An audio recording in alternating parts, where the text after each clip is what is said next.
some Union artillery, particularly under DuPont, started to respond very quickly and began to withdraw in good order, not losing too many guns, but they're trying to stall what you see as the now oncoming juggernaut for early morning surprise attack.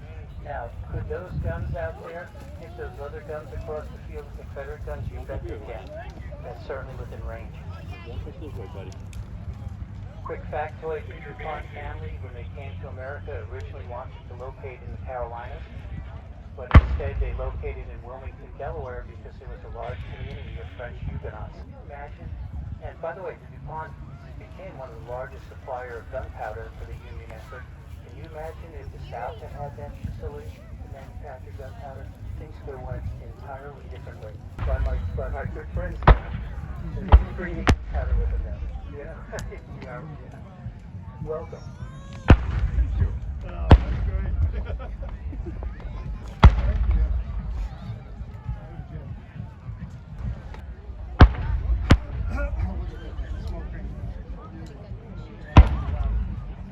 Remember, right now we're shooting powder. The sound's about half of what it would have been during the Civil War, which is why a lot of the artillerists after the war would have to wear those cones, hearing cones. The concept of earplugs wasn't necessarily popular at that point. But in any case, the sound you're hearing gets multiplied by at least 2. And that's what you would have heard had you been on this field October 1964. DuPont and others just sort of slow down that Confederate advance. And to some degree, they're achieving success. But as we'll see as the battle develops, this is a devastating surprise attack.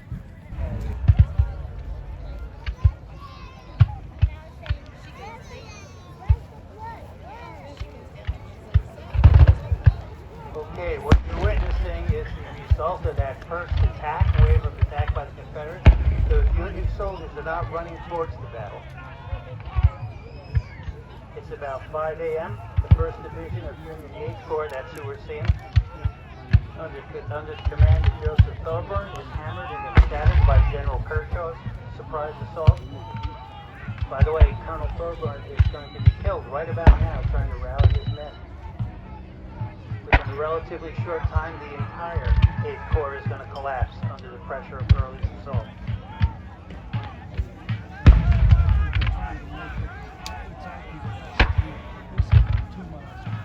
They're driven through their camps and they regroup, trying to make a fighting withdrawal.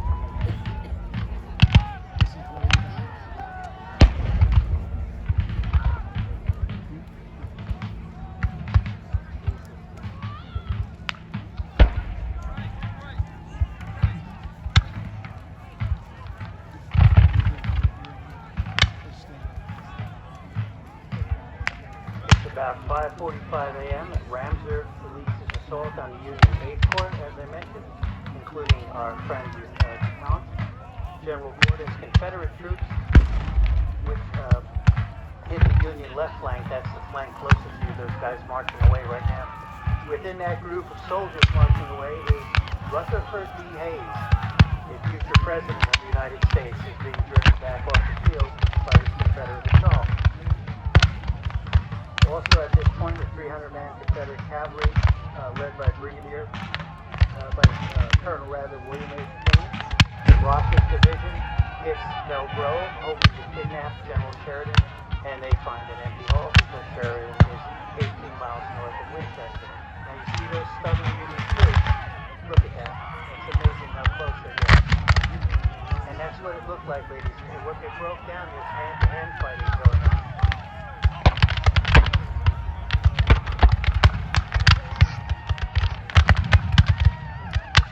Right now you're watching that brigade out in the center of the field. That's commanded by Colonel Thomas Wild, and it was one of the most stubborn units refusing to withdraw. They were ordered to turn and fight a delaying action against the overwhelming Confederate force that was developing in their front and on their left flank. What you're seeing now in a few minutes is condensed from a 30-minute collision and engagement. It was a fierce fight, many of it taking place right on the property. Were wounded or captured. 68th Vermont. We have a monument to them, by the way, right on the field. You may want to take a look at it. It was an amazing job they did, holding back early and delaying them so the rest of the Union forces can regroup.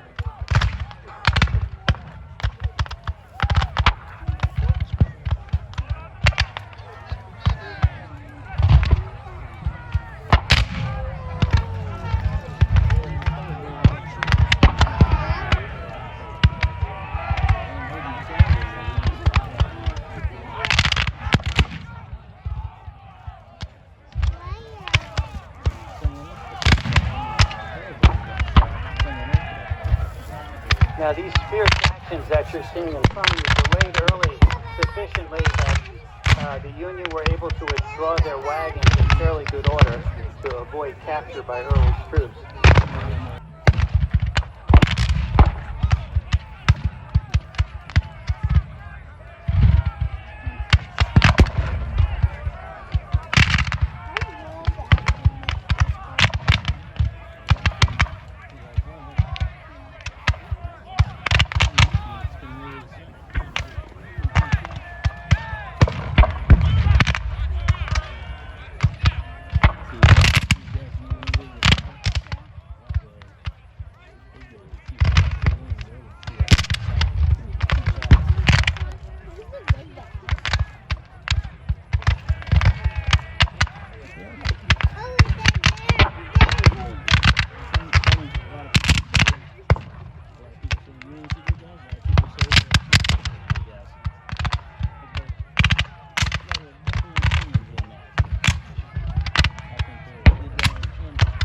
We see some captured Union soldiers being escorted back to Confederate lines, and they're probably praying they're not going to Andersonville.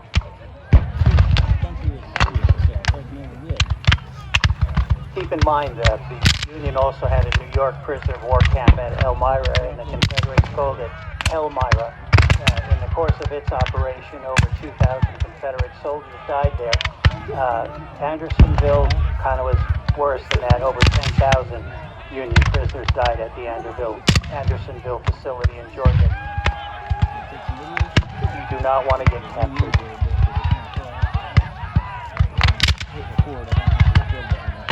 Let's get back to the battle. There's a fighting.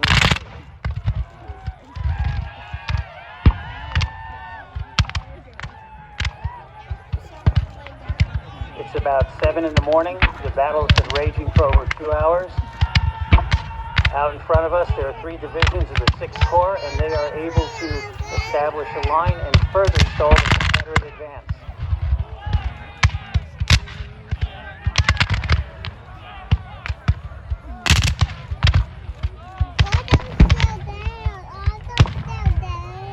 Some great acting out there.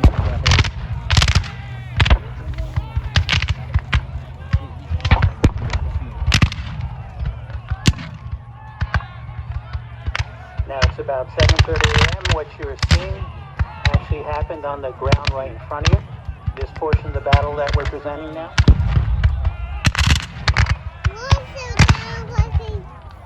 Right in front of you, you have Brigadier General William H. Emory of the 19th Corps, that's the Union 19th Corps, fighting for his life and the life of his troops.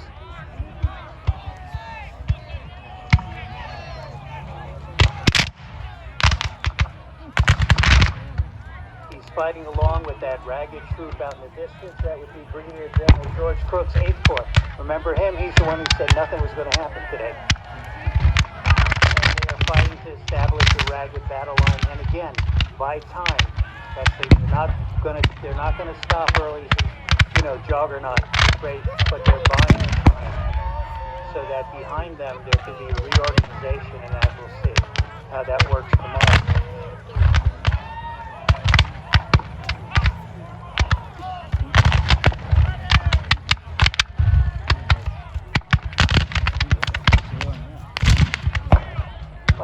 One of those groups closest to us are the 4th Virginia.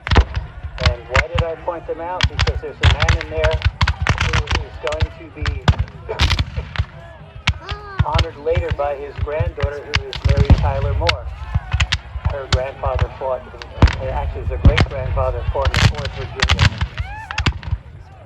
So anyway, at this point, Confederate Major Joseph Kershaw's division has joined together with Gordon's, and they are simply driving back those Union defenders.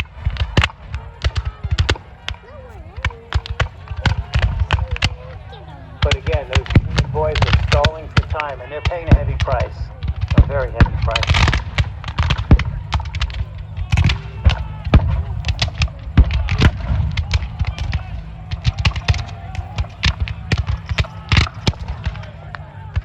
At this point, Early has captured 18 Union guns, 7 from the 8th Corps, 11 from the 19th Corps. At this point, these troops you're seeing in front of you, the Union troops, they will suffer. They'll have 3,100 men killed or captured or wounded in the engagement that you're seeing in front of you, partially.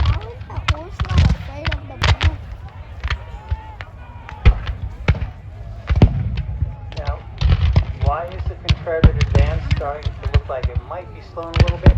Because the Union soldiers in the far distance in the field, he does not want to expose his flank to those soldiers, so it becomes a little bit of a hesitation.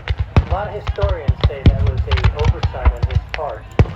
Early thought that the ferocity of the Union resistance meant that the entire Union army was there facing him. It was not. It was just these small groups of Union troopers who were so determined, and there goes our charge. That looks like what the Vermonters did early in the battle, and you're seeing the price they're going to pay for it.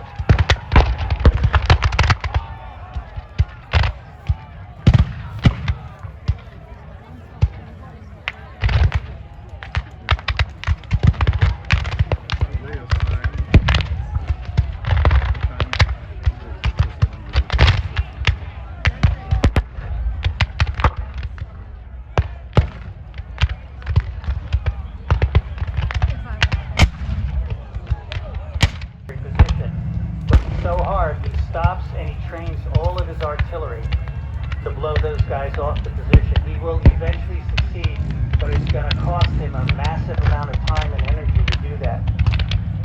As I said, he does it because he doesn't want them on his flank.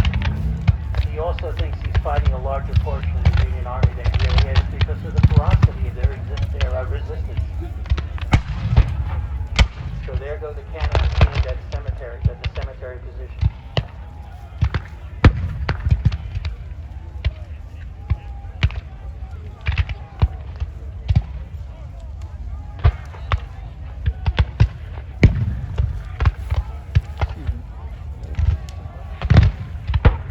Some historians believe at this point Early makes a critical mistake. There's a whole hour focusing on that cemetery position, focuses all his artillery, and meanwhile, way in the distance that we can't see right now because it's beyond Middletown, the Union Army is retreating.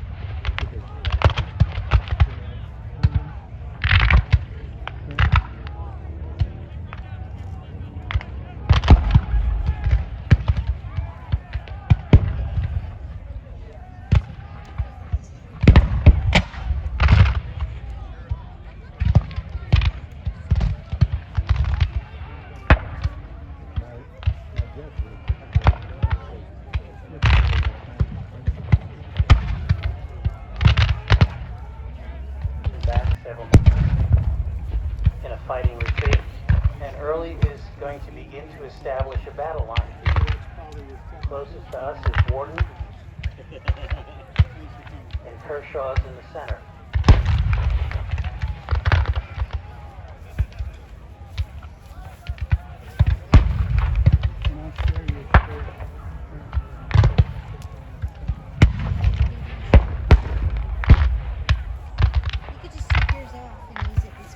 I did that to call the fire department. Notice it. But right about this time, Custer and Merritt have broken through Confederate resistance out there at Heights Chapel, and they come to join and reinforce this Union Army on both its flanks. We're not going to see that, but that's in fact what's happening at this point.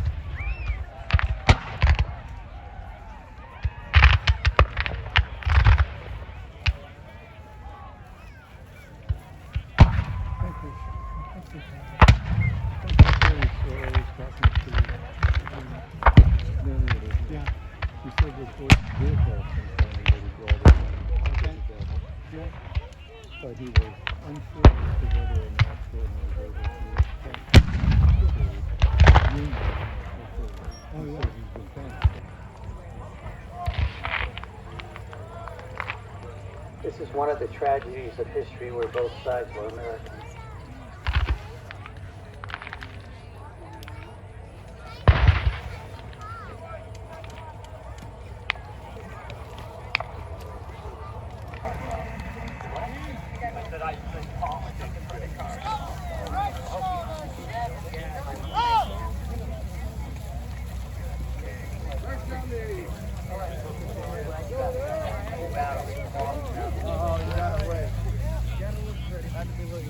Testing 1, 2. Okay, back to the schedule.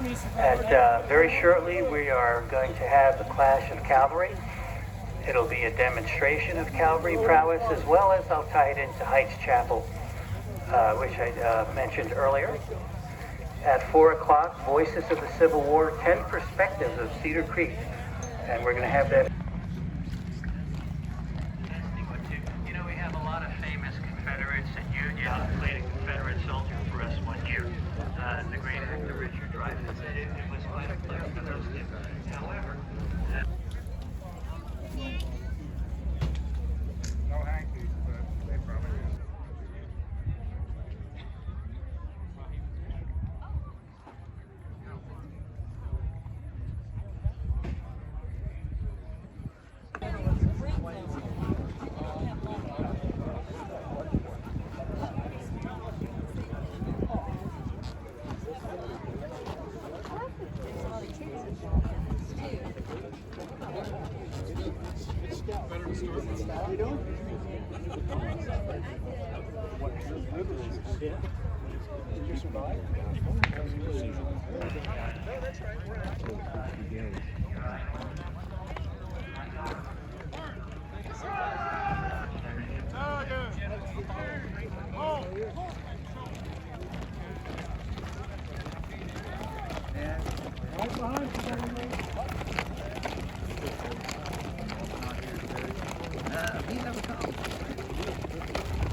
approximately 14% of the Army cavalry was Confederate.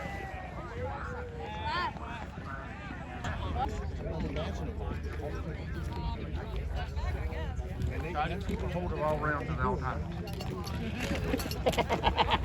Did you see that? These Butterfingers, what the hell?